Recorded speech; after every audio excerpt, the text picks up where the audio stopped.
Hi AP Congress party అయితే ఎమ్మెల్యేల అభ్యర్థిని అయితే ప్రకటించింది. కొంతమంది ఎంపీలను కూడా ప్రకటించింది. అధ్యక్షురాలైన షర్మిల గారు అయితే దీన్ని రిలీజ్ చేశారు.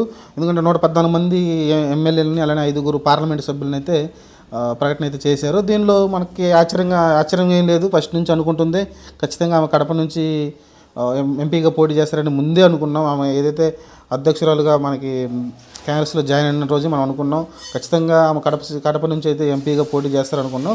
అక్కడ నుంచే పోటీ చేస్తుంది. అవినాష్ రెడ్డి అయితే వైసీపీ తరఫున పోటీ చేస్తున్నారు. అతనికి అగనిస్ట్గా అయితే పోటీ చేస్తుంది. ఎందుకంటే 2019, 2014లో అదే వైసీపీ పార్టీకి అయితే ఆమె ప్రచారం చేసి పార్టీని గెలుపులో దిశగా తీసుకొచ్చింది. కానీ ఇప్పుడు అన్నకు వ్యతిరేకంగా అయితే పోటీకి అయితే దిగింది. అవినాష్ రెడ్డికి అయితే కొంచెం టెన్షన్ మొదలైనట్టుంది. ఎందుకంటే యాక్చువల్గా కడప అంటేనే మైనారిటీలు ఎక్కువ ఉంటారు, అలానే క్రిస్టియన్ ఓట్లు కూడా ఉంటాయి. కాబట్టి యాక్చువల్గా ఏదైతే మైనారిటీ క్రిస్టియన్ ఓట్లు ఉన్నాయో ఒరిజినల్గా కాంగ్రెస్ పార్టీవి ఏదైతే కాంగ్రెస్ పార్టీ నుంచి విడిపోయి వైసీపీ పార్టీ పెట్టారు జగన్మోహన్ రెడ్డి, అప్పుడైతే షిఫ్ట్ అయిపోయినాయి పూర్తిగా. టోటల్గా కాంగ్రెస్ జీరో అయిపోయింది. మరి ఇప్పుడు అదే వైఎస్ రెడ్డి బిడ్డ అయిన షర్మిల గారు కాంగ్రెస్లో జాయిన్ అవడంతో ఆ ఓట్లు ఏమైనా ఇటు షిఫ్ట్ అవుతాయా అని చూడాలి.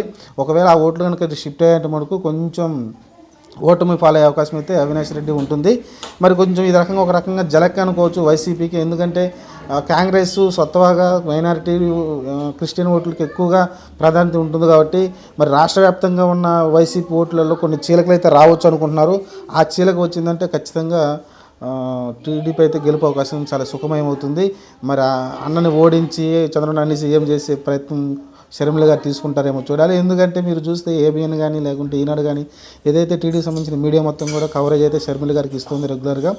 మరి షర్మిలకి పరిచయం కల్పిస్తున్నారంటే ఖచ్చితంగా నాకు తెలిసి టీడీపీ కావాలని చేపిస్తుందని మనమైతే భావించవచ్చు. ఏదైనప్పటికీ ఆమె వైసీపీని ఏదైతే వైసీపీకి వ్యతిరేకంగా ఆమె చెప్తుందో టీడీపీని కూడా ఏం దూషించట్లేదు. కాబట్టి జస్ట్ అలా అని వదిలేస్తుంది. ఎక్కువగా టార్గెట్ అంతా వాళ్ళ అన్న మీదే ఉంది. అన్నిటి విషయాల్లో కూడా వాళ్ళ అన్న గురించే విమర్శలు ఎక్కువ చేస్తూ ఉంది.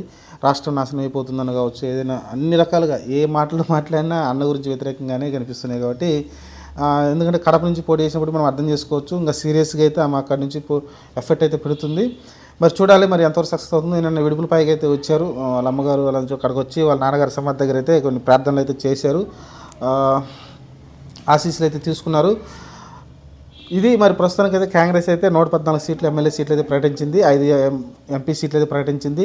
ఇంకా కొన్ని పెండింగ్ ఉంచారు. ఎందుకంటే వలసలు ఏమైనా వస్తాయి అనుకుంటున్నారు మన వైసీపీ నుంచి కానీ లేకుంటే టీడీపీ నుంచి కానీ. ఎక్కడి నుంచి వలసలు వచ్చినా వాళ్ళని అయితే జాయిన్ చేసుకొని మిగతా సీట్లు ఇచ్చే అవకాశం అయితే కనిపిస్తుంది. అందులో పార్లమెంట్లో చాలా సీట్లు ఉంచారు, 20 సీట్ల దాకా ఇంకా పెండింగ్ ఉంచారు. కాబట్టి ఎవరైనా కొత్తగా వచ్చి జాయిన్ అయితే వాళ్ళకైతే ఇచ్చే అవకాశం కనిపిస్తుంది.